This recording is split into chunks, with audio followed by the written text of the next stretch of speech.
Hello, and welcome to this Protection, Gender and Inclusion Learning Forum from the IFRC in Geneva.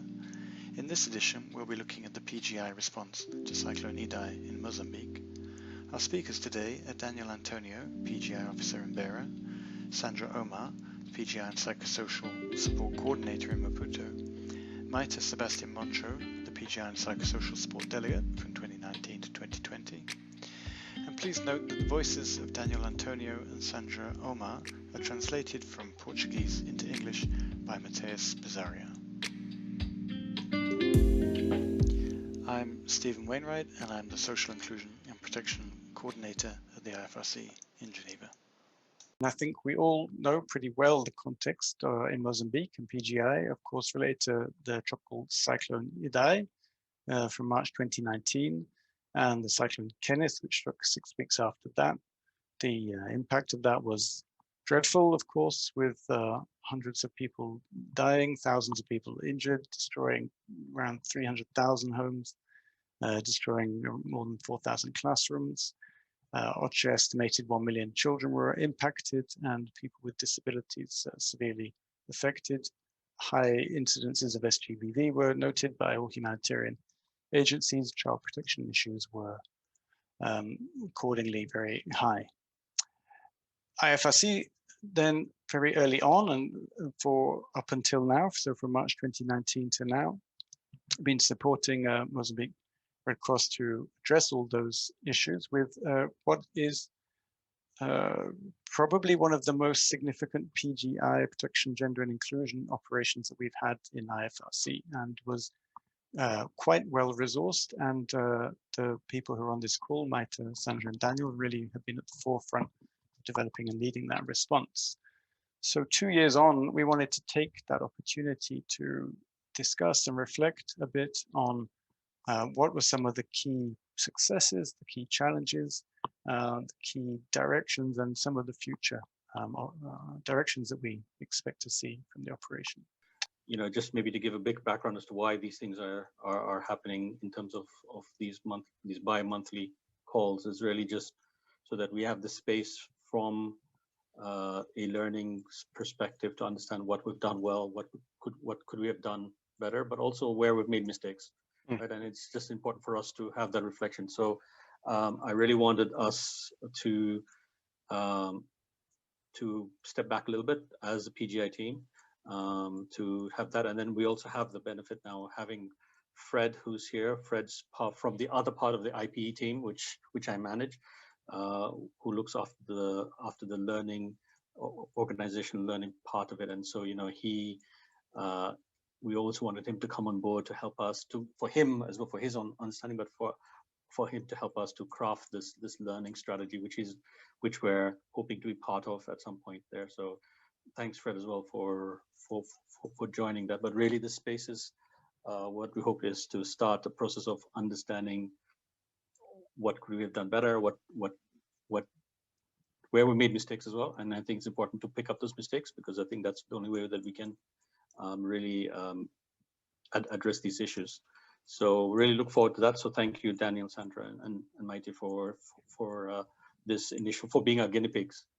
Let me put it this way, for this first one. But I hope that this will be a very useful conversation, and I look forward to hearing more. And then, you know, hopefully you'll also inspire others to be brave enough to come up and share their lessons learned as well. Thank you so much, Amjad, and very comprehensively put indeed, with that emphasis on how we're hoping to all learn together from these experiences. And part of the way we wanted to look at that was really looking at from the personal perspective. It seems easier to learn from the personal perspective. So Daniel,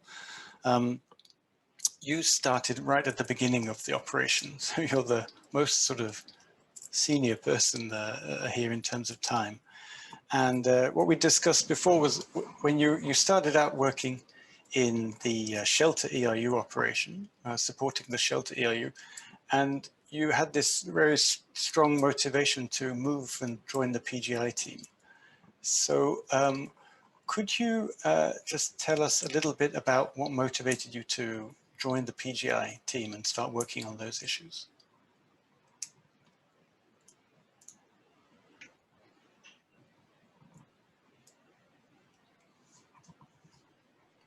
Yes, I want to share with you my experience within the PGI team.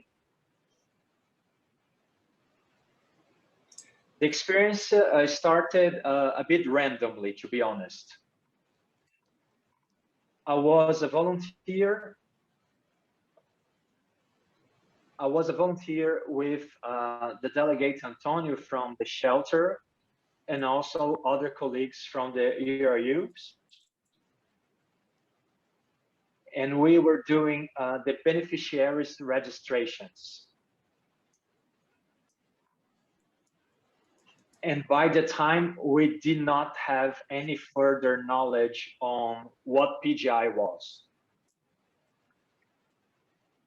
My work was to be on the field in Mutua to register beneficiaries for a specific area distribution.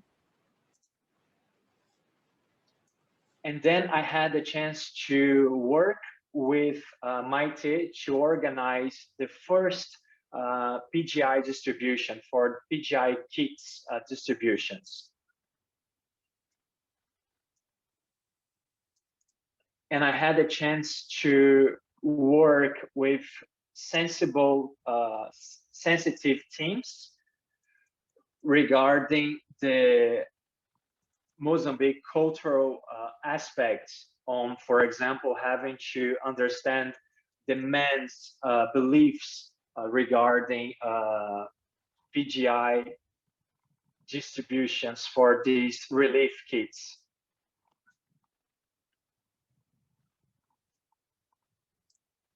So during this distribution, there was a specific beneficiary that showed up.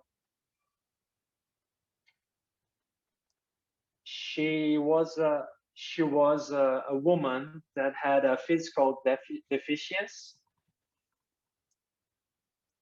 And this called my attention, especially because I saw that this particular beneficiary was really in need. And this spoke to me directly in a personal level,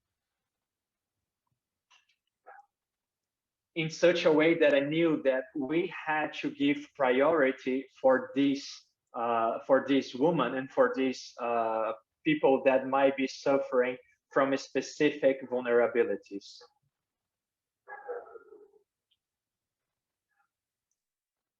So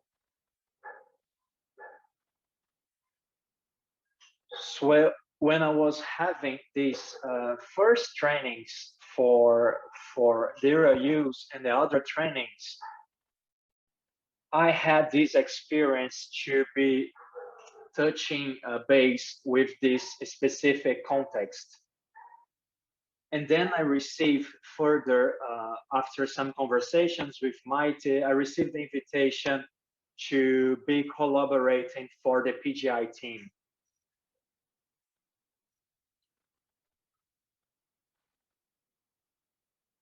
So it was particularly interesting because in the Mozambique culture, it's not so common to have a male also managing the PGI distributions for the dignity kit distributions. However, I think it was a challenge that I was able to go ahead, and something that I was particularly interested to collaborate with. It was different. It was different because normally the other organizations really invest in having female workers only to provide this type of support. But then I had the chance to work within the IFRC to lead as a male in this process, and this was particularly interesting, given also the challenge for the Mozambique culture. Mm. Great, thank you, Daniel. That's I think one of the most interesting differences that we've been sharing and talking about in terms of that challenge of being a man and working in those areas, and sometimes colleagues making maybe not very supportive comments around that.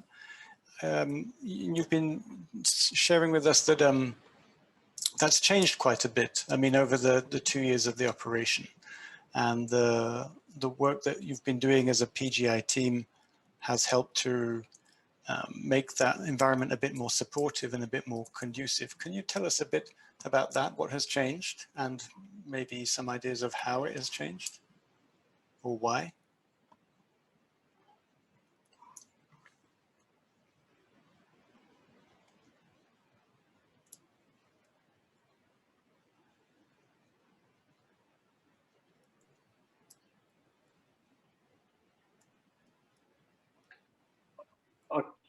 This change in part was possible because of the coordinated work that we did within our team, coordinated by Maite, because there was too much prejudice.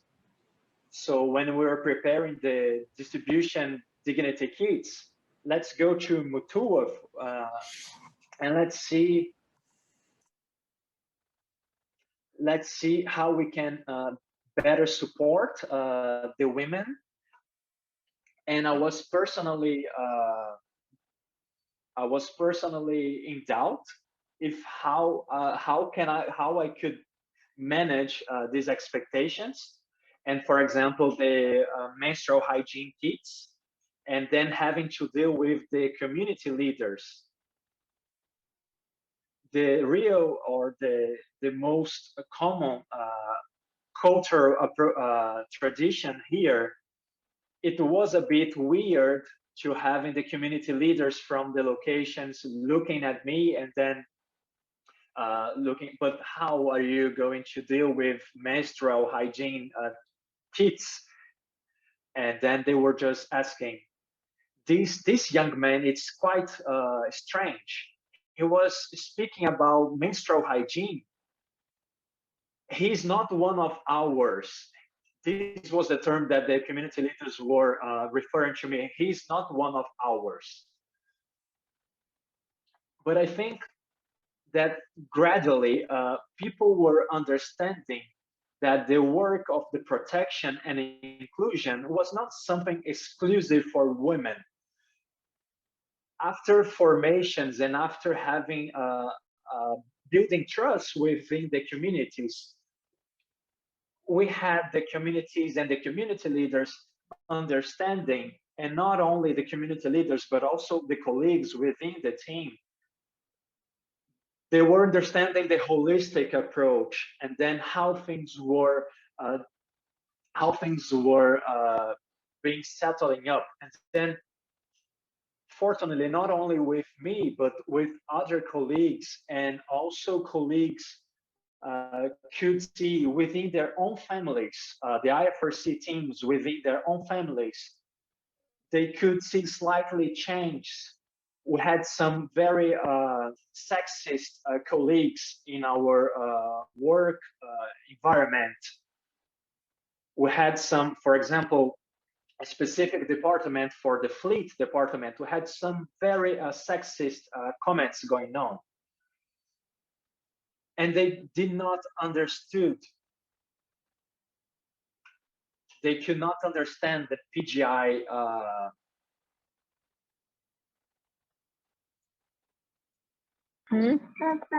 they cannot understand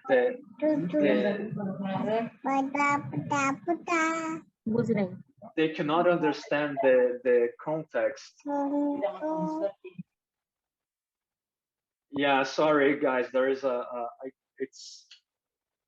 there was a slightly sound of a child, and that's what's confusing a bit.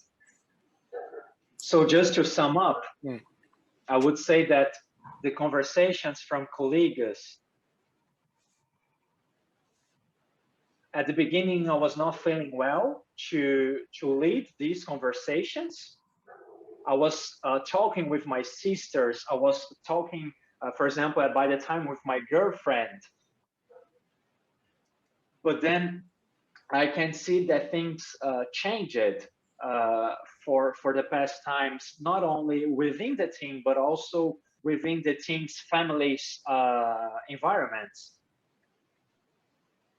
At the beginning, all girls and all women, by the time we were arriving, were putting their heads down, not trying to look directly for me and also for colleagues. But we managed to have the patients to work with the communities so they can feel more comfortable to have an open conversation, and then also having an open conversation, especially with the community leaders, the male community leaders.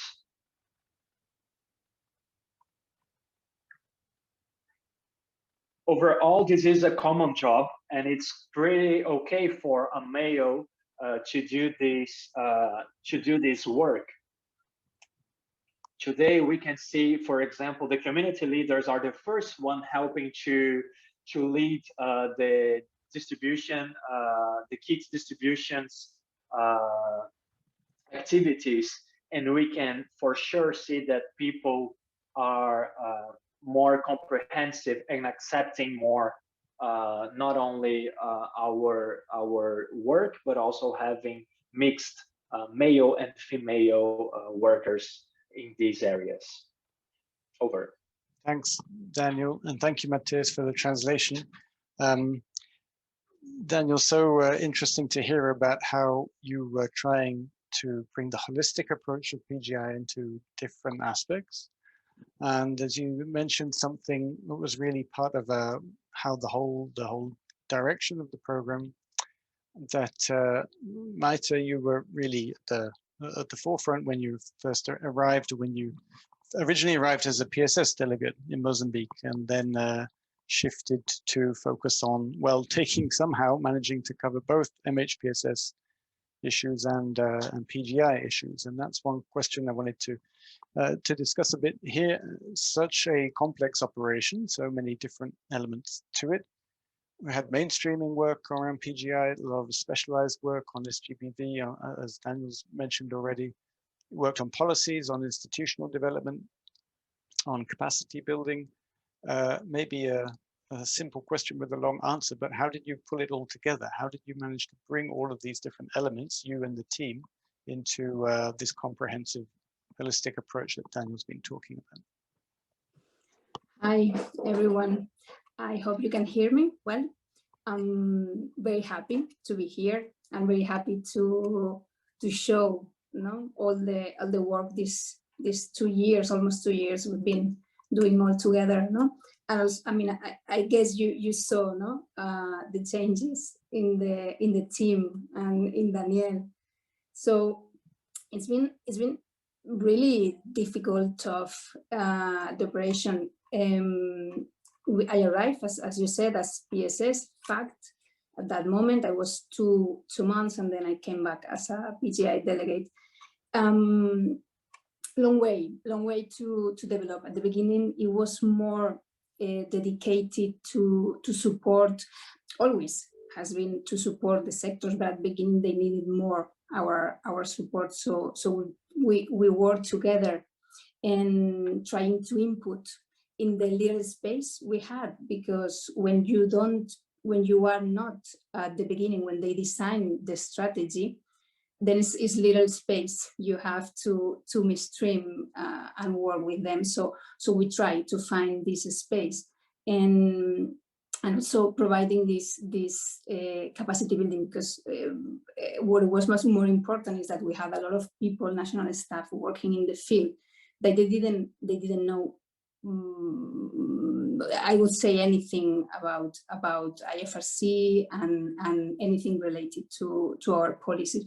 So we were working on having this common approach, because you cannot go with different sectors to the field, and then each of them saying a different message, to the community. So we were focusing on that. Very, very difficult because of the context in Mozambique. And then we started, because, at the beginning you have to be focusing in the moments of the operation. So from the emergency, we were trying to define the areas where we were going to have our intervention. No? It was an initially integrated approach. So where we were defining, at the same time, we were also knowing more about these areas and the situation in Mozambique and also in rural and isolated areas is worse than in the rest, if possible. So we were seeing a lot of protection issues, and we couldn't.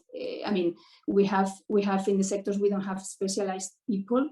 So if we want to really go deep and do more work protecting people, we need to add this intervention, specific intervention, together with the sectors. So we were building a specific community-based protection program, and specifically to SGBV, but more specifically to child marriage, because it was really tough seeing the situation in the field, and more when you have people that is completely desperate because of the situation, and knowing all these cases, we couldn't be without working and trying to add and this specific program to the operation. And we were very lucky that we had in that case an operations manager and also a head of country that they were very sensitive with the cases and aware of the situation. So they, when we started saying like, we cannot be without doing anything, so how we can, I need resources, I need more people, I cannot be with only one volunteer, that was Daniel at that moment, and one officer waiting to be recruited. So we need to do something. There is nothing. We started the operation. There was no capacity in the National Society. So we put on the table that, and they were very supportive.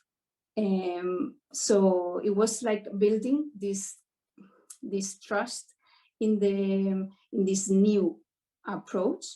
So we were working on the budget and trying to pick up the money because at the beginning we had only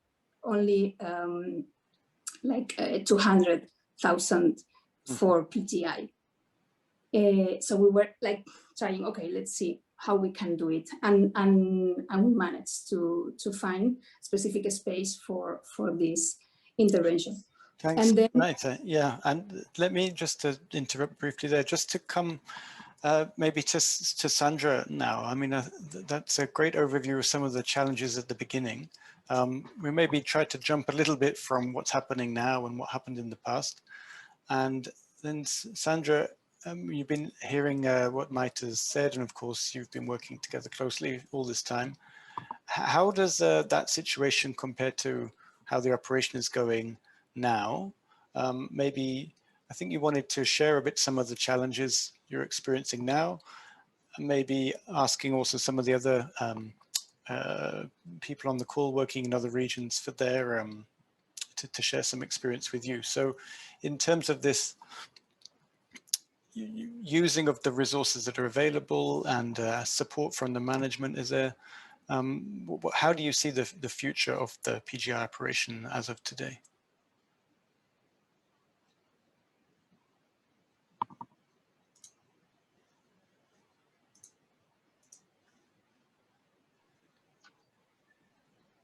Hi, thanks everyone, and thanks for having me in the call.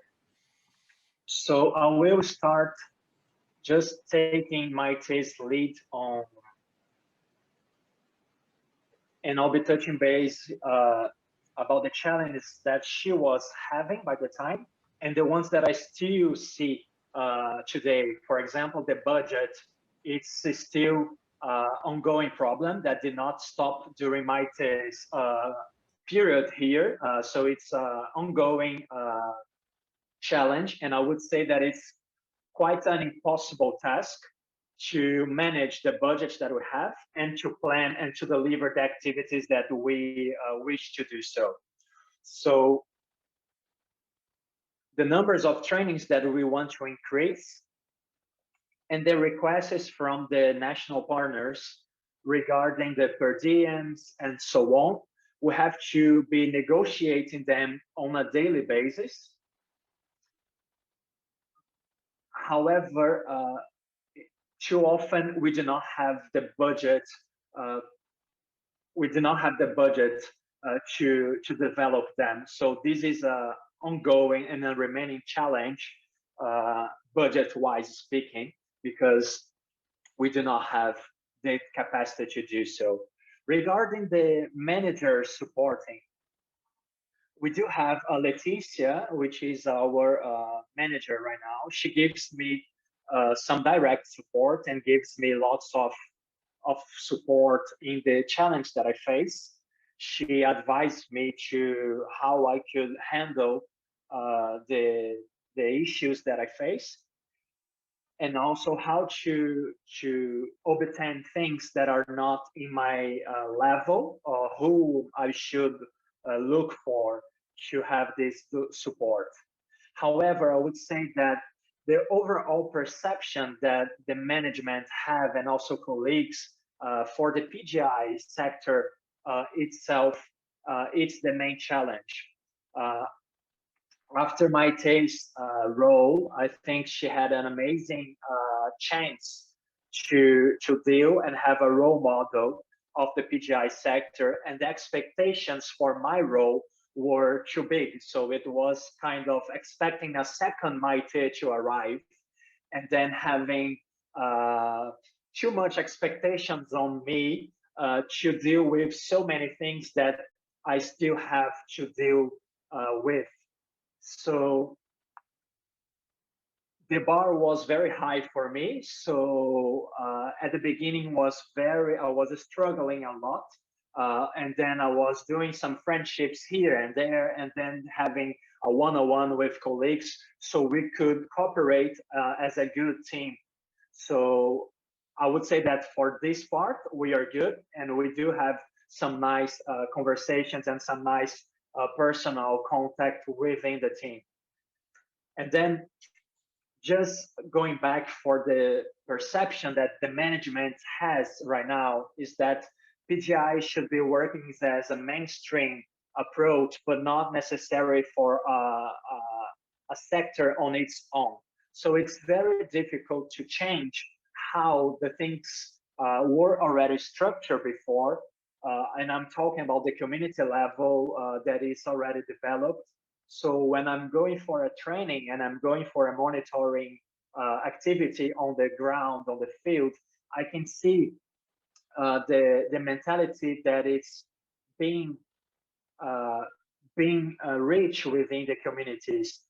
We were doing this with perfection, I would say. We were reaching communities in a very direct way by having a PGI running its own activities. So it's very sad to see this change of perception of trying to limitate, if I could say so, the PGI as just a mainstream program for other sectors. So I'm not sure if I'm forgetting something to address, but I would say that these are my main observations as per now. Oh, thank you, Sandra. That's extremely clear, and I think an issue that we'll probably find is quite common in other places around the world. We can hear from other colleagues that towards the end of that discussion, But I wanted to maybe just come back to Daniel on that point, because there was, Daniel, you had some very good examples that I think you were keen to share, and we're certainly keen to hear about, particularly in those isolated contexts that Maite was talking about, where the National Society has really been reaching to those, isolated rural contexts, where SGBV prevention and awareness raising work has been so important, and you've really seen the effect at the community level. Linking to this issue of not of seeing PGI just as a mainstreaming issue, I mean, this direct and well specialized trained SGBV work, I think, is something where we've really seen some development and some progress. So if you could just share a bit about those changes that you've seen, and that might help us to think about how we can really make the case for specialized and direct PGI work.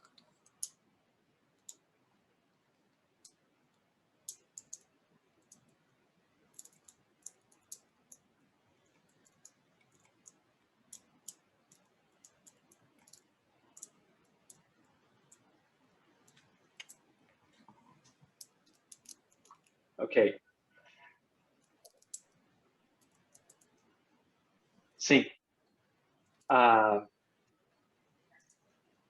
So for me, this management perception change, this is negatively influenced our work and then everything that was implemented before. So today, the PGI team, we are a reference for the community, for the communities that we serve. So even for the rural communities, we are the ones, we are the key department with the key comprehension of how to deal with difficult situations that the communities are facing. So in what sense I'm talking about? I'm talking about we brought a community approach that the communities could generally understand that they were our, if I can call it, our bosses. We work for the communities. So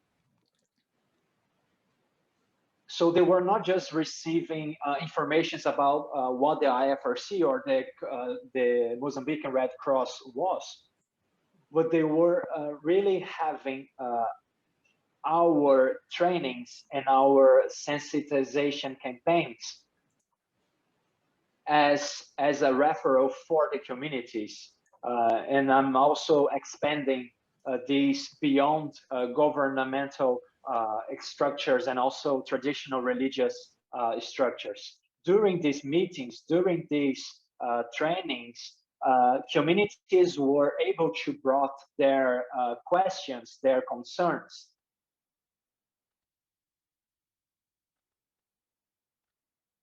So at the community level, the community could perceive what the negative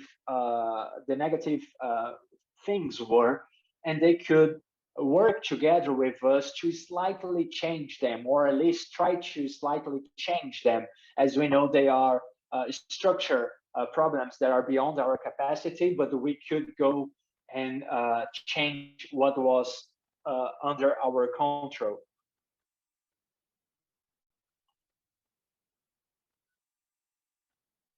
So for slightest things, so for example, during the trainings, we were able to access information such as the amount of salt that the young girl was putting in the food. This was provoking a huge family discussion and fight. So by having this quality time, by having this quality training, we're able to access these valuable informations that can be minor things but have major impact. So if we lose this autonomy and this capacity to roll out our trainings and our briefings, we'll be losing this quality type of informations.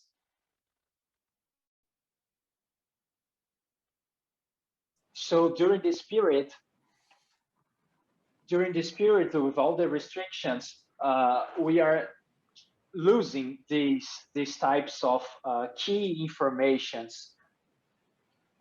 And then we would be working in an isolated mode that wouldn't be so good as we were doing before in a more integrated approach with other sectors, but then having our autonomy to roll out the quality time that we need from isolated communities. Over. Yeah, thank you, Daniel, once again. Really picking up on those points from Sandra, and that's worrying, of course, and but interesting to see how we can really address then those issues of integration, and also, of course, in the COVID context, bring some difficulties. Maite, I mean, I think we've talked quite a bit about the benefits of combining mainstreaming and specialized work. You also had the combination of MHPSS work. You were leading both and trying to really bring both of those two aspects and integrating them both into the program work. Is there some experience that we had, and Daniel's been talking about it a bit, of you know, making sure we're working with the sectors to avoid being minimized? Like, how do we manage to balance making sure we're integrated and mainstreamed into sectors without losing that focus? Was there some successes or some difficulties around in that area that you could share with us? Yeah, I think it's, I mean, from the beginning, when I arrived, it was only PGI. It was after a while, I mean, it was really short time that they decided to include the PSS together. So it was difficult at the beginning because I was like having two big interventions to go on. So at the beginning, it was difficult to structure how to do the different activities and follow, and one person only doing everything. So I had to step back and find the best solution of doing all together, because they are intrinsically together. So it was easy in the moment I clarify all the interventions, but in the same way. With the sectors, I mean, it was clear for them also from the beginning, no questioning about that. It was more difficult, the double work for me. That is the difficulties. For the National Society was also a very interesting point of having both together, because it's easier to understand. It's easier that you need, when you do protection, you have to add the psychosocial support in the same. And I think everyone understood that this was the way. We had some problems with health because the budget goes together. PSS doesn't have a separated budget, or at least if they don't want, they don't have a separate budget. So it was difficult at that moment, because you have to then to clarify who is the budget holder, and you have also to move allocated the amount, and also between the finance reporting, you need also to input.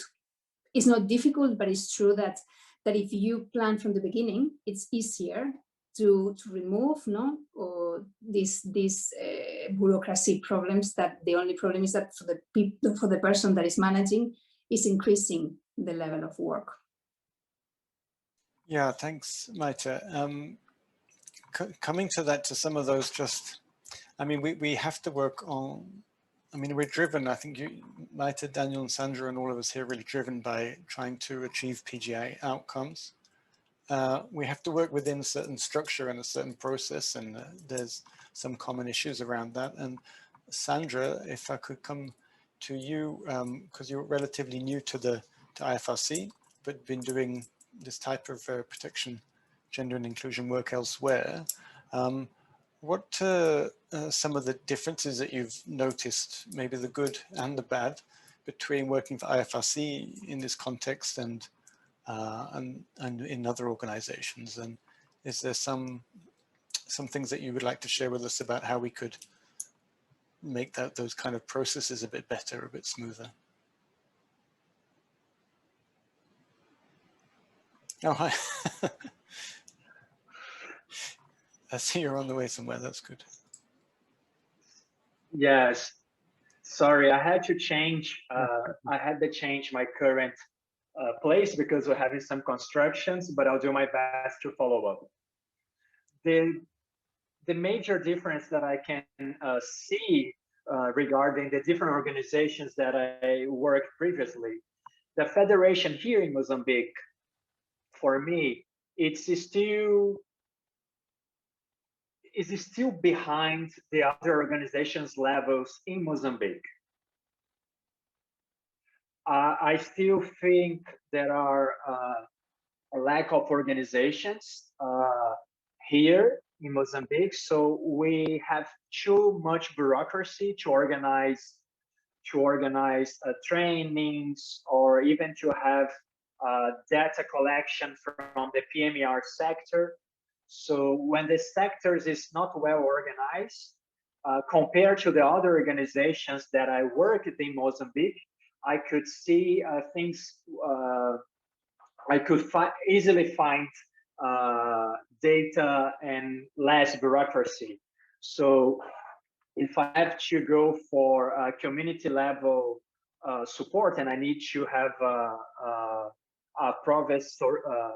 a service provider, I have to do on my own, and I have to be chasing the service provider myself, because the supporting service cannot do it properly. But something that I can highlight positive for the Red Cross is that I see the movement as a truly family environment. So I see this link with the national society with a truly cooperation, and this truly effort to capacity the national society to run together with us, so we can be on the same page. So I know that the federation at some point will leave Mozambique at some stage. So my goal here is to strengthen the national society capacity so they can be for the long run. So I would highlight the positive aspect of the federation by having this bond with the national societies and this family link. Over. Yeah, thank you very much for that, Sandra.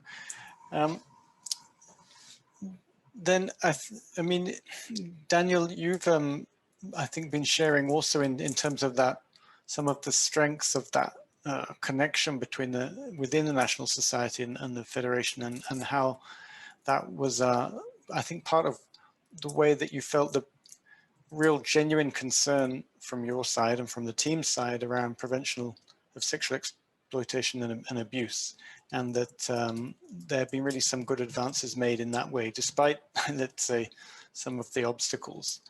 And it was one of the main successes that you've seen. Would be great to hear a bit more about that as one example of you know, how we can maybe overcome some of those bureaucratic barriers and still have some success in terms of reaching people or supporting people at risk.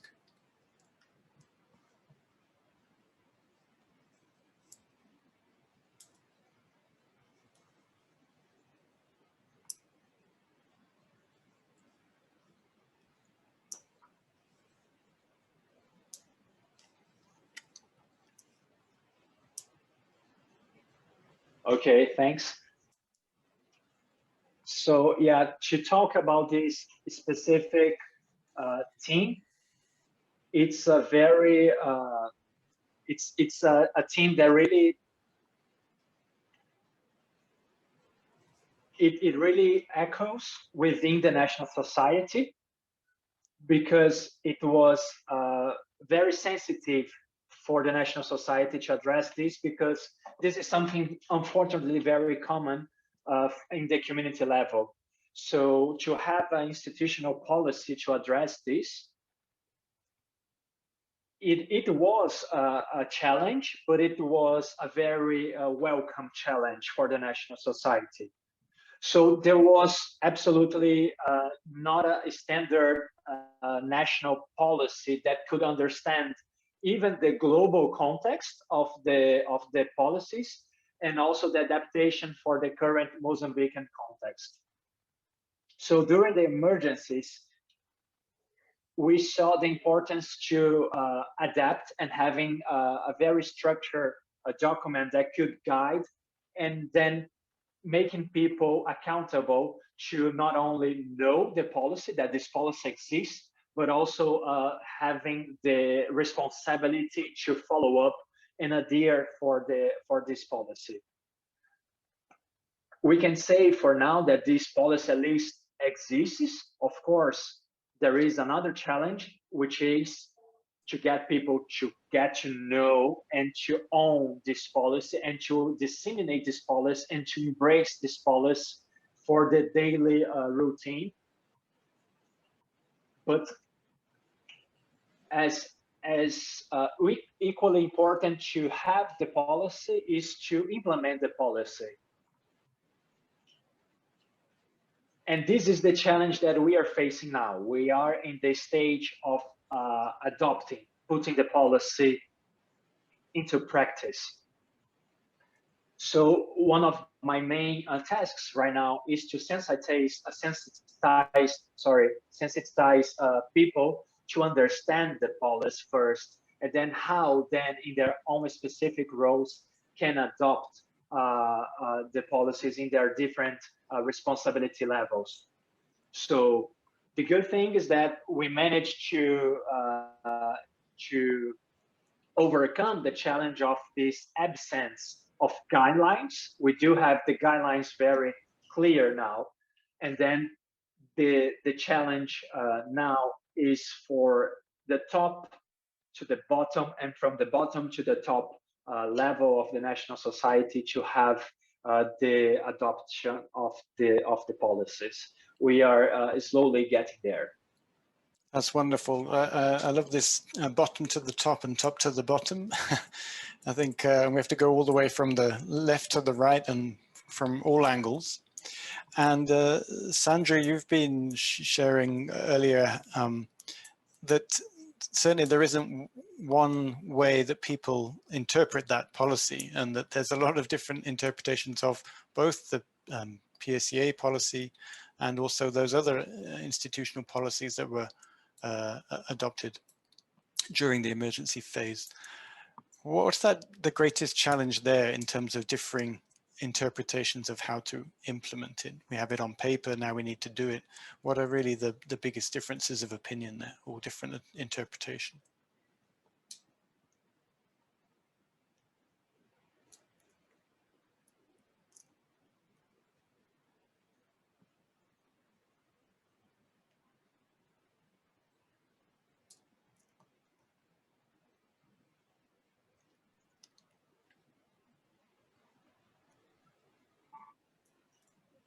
So, okay, the policies here in the National Society level, they were already approved even before Maite left the operation. And we are now having TOTs to capacity building staff from the National Society in terms of understanding of the approved policies. I do have major challenges regarding the dissemination of the policies, because some people may perceive as we are changing something that was already established as a cultural habit for the routine. So, for example, we have cultural shocks. For example, having a minor working in your home, it's something culturally accepted in Mozambican context. So sometimes the interpretations can be very hard, and then we have shocks from the national societies questioning some very basic things that are in shock for the daily routine. So last week I had a group of people refusing to sign the commitment terms. For example, they were denying to sign I admit to understand and to abide for the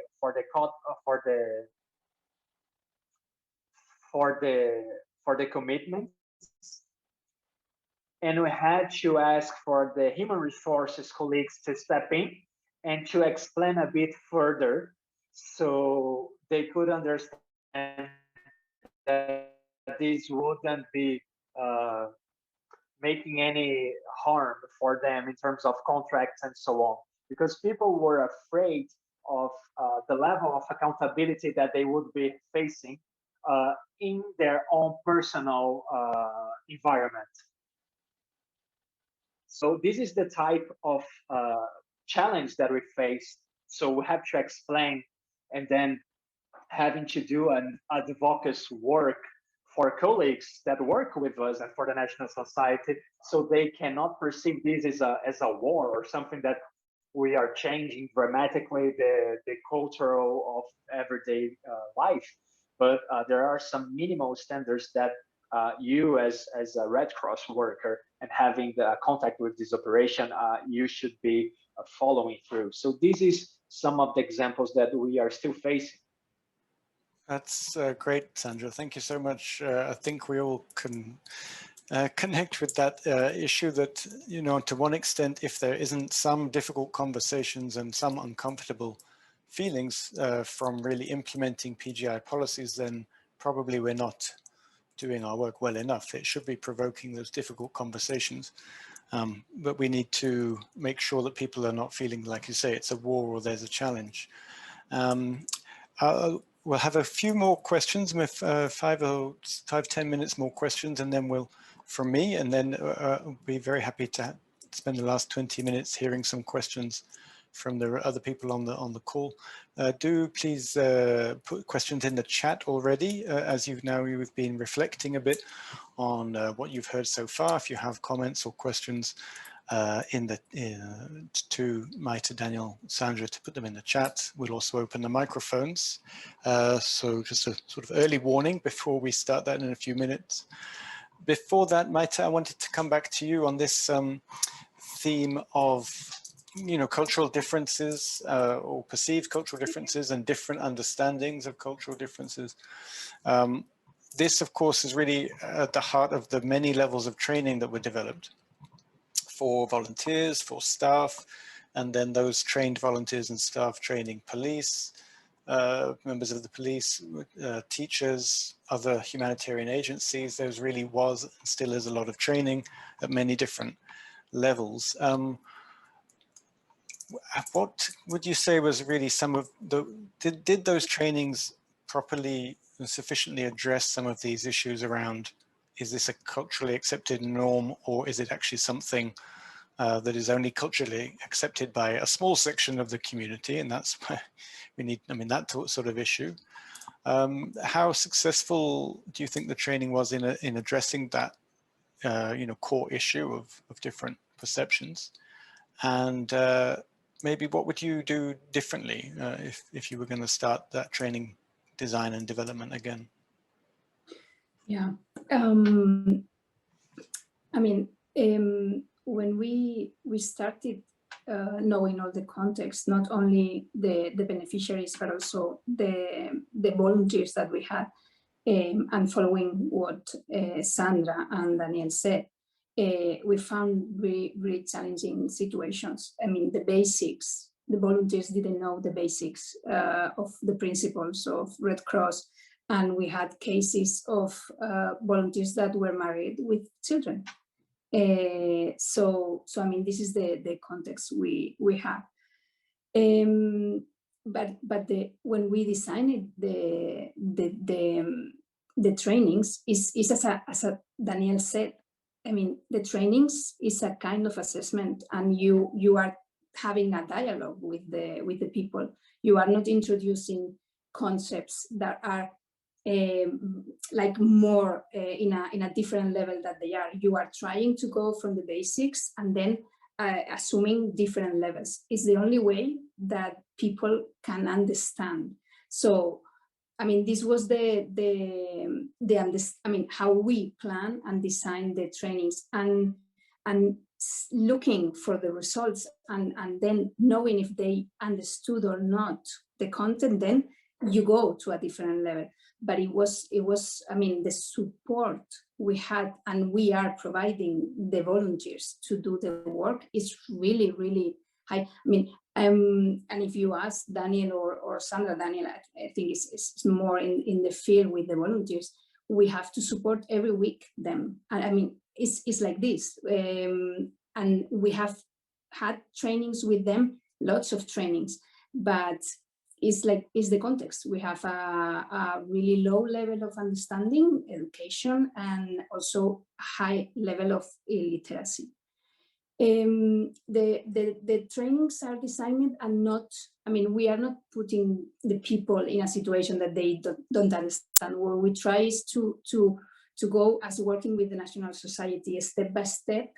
We couldn't work with the National Society from the beginning with these trainings. What we saw is the moment introducing the policies and then going for the basics with them.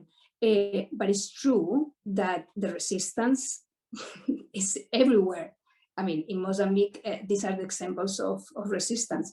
But in any training you do about gender, you see the resistance, and it's a really a small change. You cannot have expectations that people change like this in one training. What you have to work is with them in understanding why it's important to change and looking small step, baby steps. That is the importance of this work. So I mean, of course, there is always a space to improve, always. But I wouldn't do, I mean, I always work with the people looking at how they understand. So I would do it for levels, and then also like checking if they have understood the basics to go upper levels. Thanks, Maite. It's comforting to hear that you were confident in your approach and would do it the same again, maybe a bit more in depth. I think thanks for, I mean, sharing the point on really needing to connect with people's experience. And I think we see that has been what Daniel was sharing on how we were able to address some of the biases within the organization as well. If you allow just one example of sure. what we, maybe briefly though, yeah. In one of the trainings, I mean, we have this conversation of the trainings, but it was really interesting in one of them in Tete, in the province of Tete, talking about sexual abuse and talking about what happens when there is in the community. So we were talking this with people with one psychologist from the health center, and then with people from our from the Red Cross branch, and we were discussing having this dialogue. The people said, because I said, what happens when there is a rape in the community? Usually it's children, and they said usually we marry, with the perpetrator, and we said, okay, so how you feel in this situation, and how you would feel if something happens to you, the same happens to you. And it was so interesting because they said, oof, because they were like super surprised about the question, and we said, and they said, it's like jail. It's like jail for me, no? If it happens to me, it would be jail. And I said, like, okay, and what you can do as a community? I said, no, because it's the family. It's a problem of the family. We don't do nothing because it's a problem of the family. And we said, all of us, I mean, the health center and the people from the resources, as community, you can do something or not. You think that you can? And they said, yeah, as a community, we can do something. And the next time, we can do something. So at the end, they said, thank you, because it's the first time that someone told us that this is not okay. So this is the kind of dialogue, I mean, which I with the community. It's not imposing that I'm coming from a European country and I'm providing you with this information. that is not correct. It's like feeling why it's not correct, no? So I think I think it's important also to see the context, not that what we have, and these were volunteers of Red Cross. No, thanks, Maite. And I think that's really capturing some of the things that we would, the successes of that program and how it worked.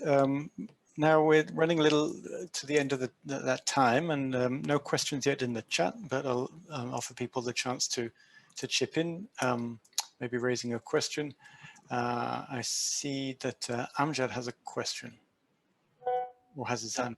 Yeah. Thanks, Stephen. First of all, thank you, Maite, Daniel, Sandra, for very valuable insights, and thank you, Matthias, for your translations. It's not easy to be back and forth, and you're the only one, so really appreciate it.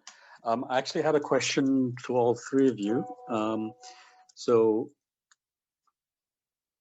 And you reflected that things could have been done better or worse, but so my question is, I'm trying to phrase it in a way, what could have been done better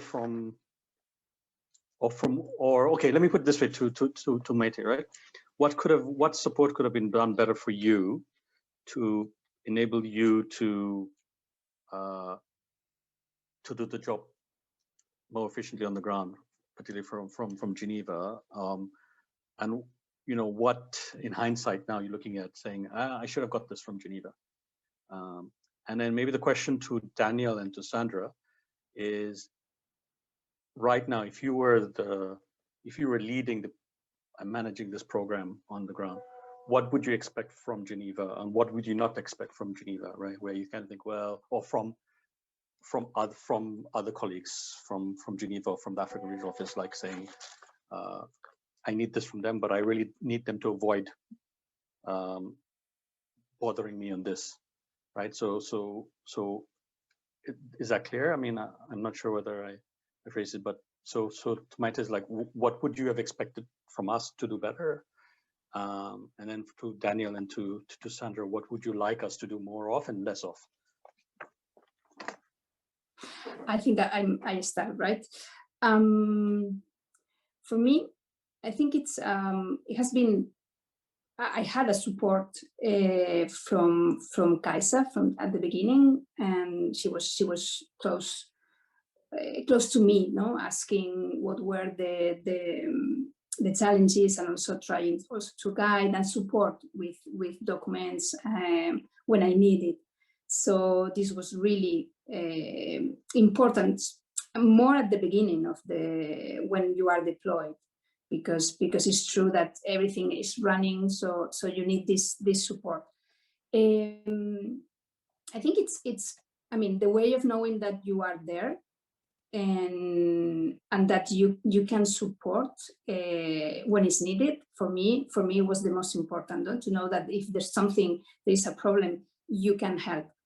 But I think it's important also, like, going how you prepare an operation. I would say that it's the key. It's management. I mean, we cannot be like this in this situation in which someone that arrives to the operation has a completely different approach and then decides.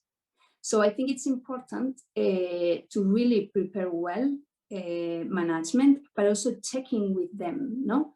Like for example, when it happened that there was a change before I left of the operations manager and head of country, I think it's important to also be there, because Sandra and Daniel at this moment, they are facing this problem. So I think it's like measuring the level of support depending how the field needs. So I think this is important to be there. From the regional, the same. I had, and from Gurvinder also. I mean, it was always when I asked for support, I received immediately or like in few times. So I think from Geneva, from the regional, and from Gurvinder's, I think I'm really really well on that. So that is from my side. Daniel or Sandra?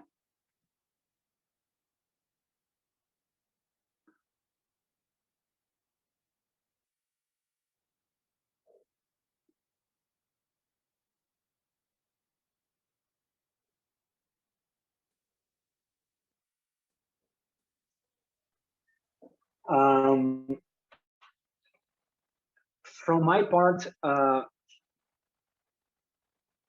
as being the coordinator at this particular time in the operation, it's a bit complicated for me because I do not want to sound as I'm trying to do a complaint or trying to overpass the authority of the head of country or the head of operations. But in my opinion, the supporting that I wanted from Geneva, for example, at this stage was trying to see if Geneva could facilitate to make our voices echo a bit more. For example, I have struggling to have I have problems to have a vision that might be a contradiction for the head of country vision for the operation. So if I could have a support or a forum where I could be listened, even in a confidential form, in a very one-on-one form, with my concern sharings and challenges, and that my concerns would be echoed from Geneva, but not making us trying to be overpassing any authority here. I think this would be good. From the other point, budget-wise speaking, since I started the operation, I do have the background of a successful previous PGI activities budget-wise, but now some part of the PGI budget, I am the budget holder, I am the coordinator, but I lost a bit of the PGI budget, and I cannot understand why. I would at least expect an explanation or a bit more of clarity of, if you are taking this budget from me, why? Because I am the budget holder. So from my side, just in a nutshell, Sandra was asking for having her voice a bit more echo from Geneva, but without being perceived as passing any authority in countries, such as the head of operations or the head of country. Then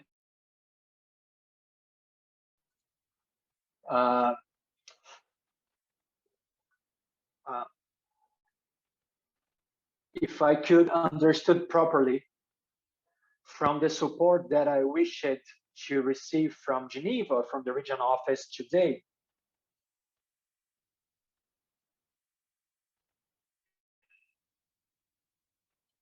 I think that Sandra points were already covering pretty much of my opinions as well. I know that Sandra is having a major challenge.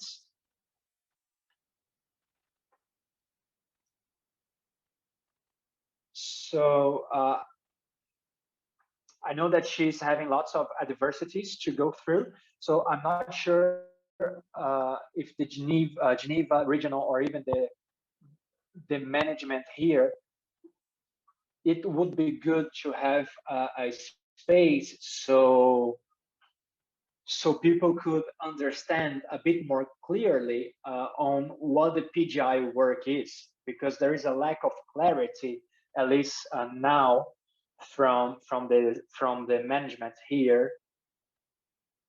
I don't know if it's a type of pride or ignorance here in the operation, but influence a lot here in the operation.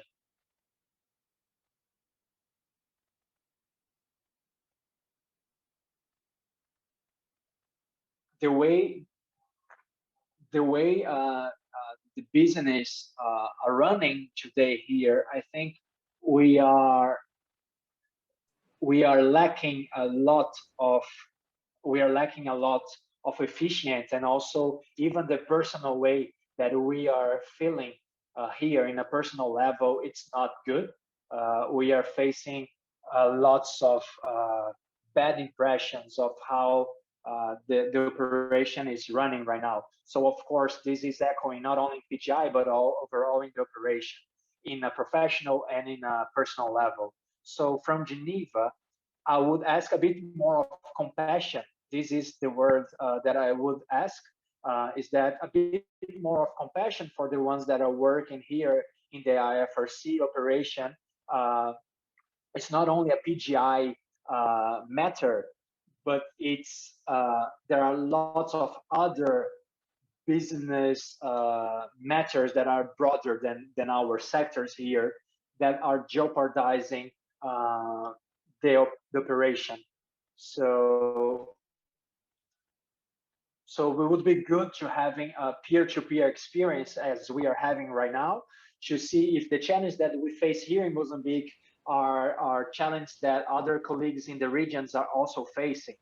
So are we facing different, similar challenges? So we could at least feel the level of the work that we are doing and the other colleagues are doing.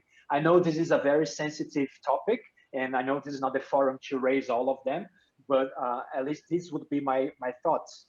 This is my opinion, and I think this is a great opportunity to kickstart this conversation. Yeah, thank you, Daniel. Let me maybe just chip in there. Daniel, desculpa. Yeah, just because indeed it would be, I just wanted to invite indeed maybe our European and America's regional focal points, if they, Evelyn in Americas and Jessica in Europe, who perhaps have something to share on that point, on similarities, or maybe even some successes that you've had in addressing some of these similar issues. Putting you a little bit on the spot, but it's you know, within the family. Maybe Evelyn, could I ask you first something you might want to share with Daniel, Sandra, and Maite?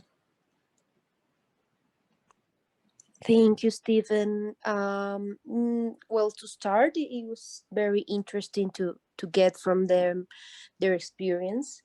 I was deployed with the ERU of the Canadian Red Cross to Mozambique. I was in Namatanda, so it was very interesting to see what happened after the mission that I had.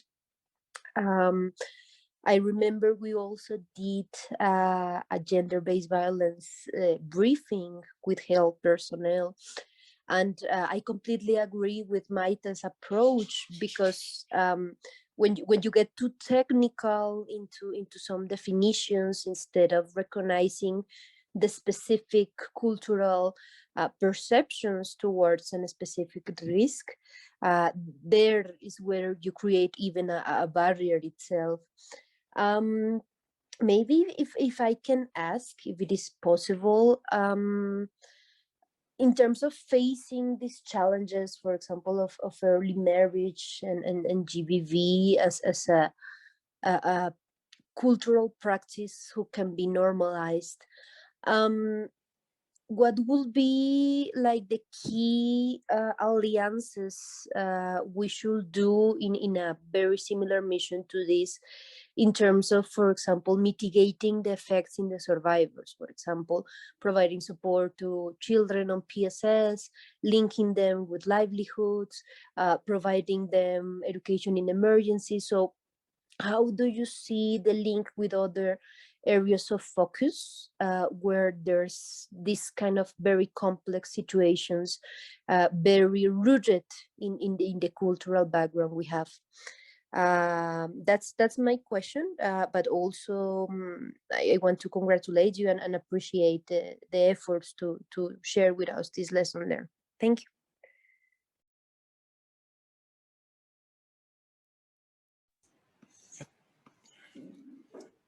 Maybe Right. yeah, okay. Thank you, Evelyn. Yeah, I think you know the context, and it's very, very challenging.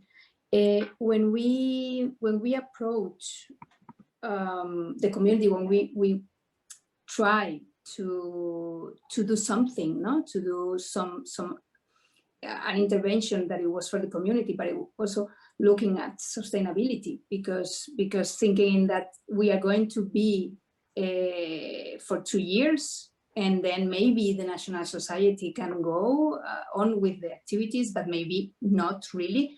So how we can do it in a way that the community is continuing the work, no? How we can do something. So the links were, I mean, of course, in the sectors, not trying to introduce some like together with the other actions in the sections. We try to add our input, no? Maybe in trainings, maybe in livelihoods, for example. We try to link the target group they had with target groups that we identify specifically, but our links were with the structures in the community. I mean, it was very important to identify people in the community. In this case, we call the matronas, looking for them to be identifying, but also providing the first attention to the population, and also being sensitive about different cases that could happen in the community. This was one of the people that we identified was very important, but also the like low level community structure, like if there is an association or community leaders, as we said, community leaders, religious leaders, health staff, and we were like targeting all these people in the community that could go on with this kind of approach that is linking everyone in the community, the education, I mean, the director of the school, and then going for the police. That was really the most difficult group to work with, and this was the I mean, our approach, but also going to the other organizations that were in the area. That was also the most difficult because there were no one working in the areas that we work, or at least we like not really good. So this was the links that when we designed the approach were Thanks, Mike. Let me just stop you there because we're just 2-3 minutes left, and just wanted to see if Daniel or Sandra had something to respond to Evelyn's question.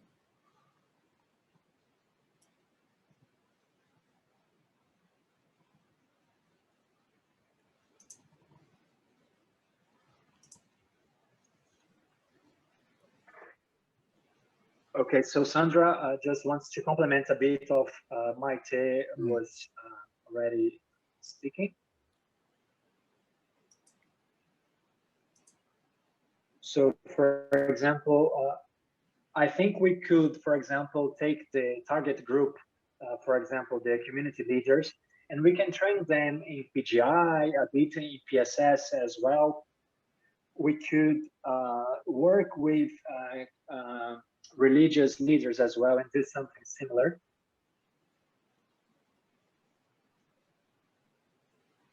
Because they are responsible and they are perceived as the number ones within the community, so we can have positive answers. So that's why they are particularly important, even now for COVID-19 context where we have restrictions.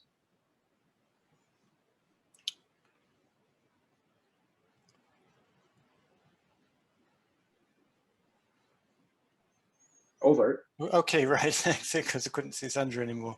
Thank you so much, Sandra and Daniel and Maite.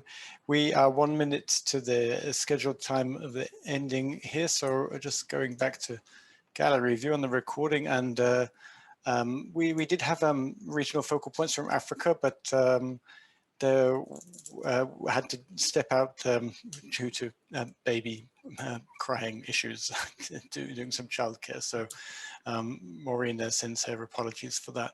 But I wanted to just draw this to a close to say this is, I mean, I think we very much hope this will be the beginning of a conversation around Mozambique, a conversation more broadly around learning from our experience in PGI. As I mentioned at the beginning, we have recorded the call and we'll make a version that we'll share in different forums. And as you all know, everybody on this call and those who were here earlier but had to leave, we have our Slack community where we can continue these discussions. So I just then wanted to thank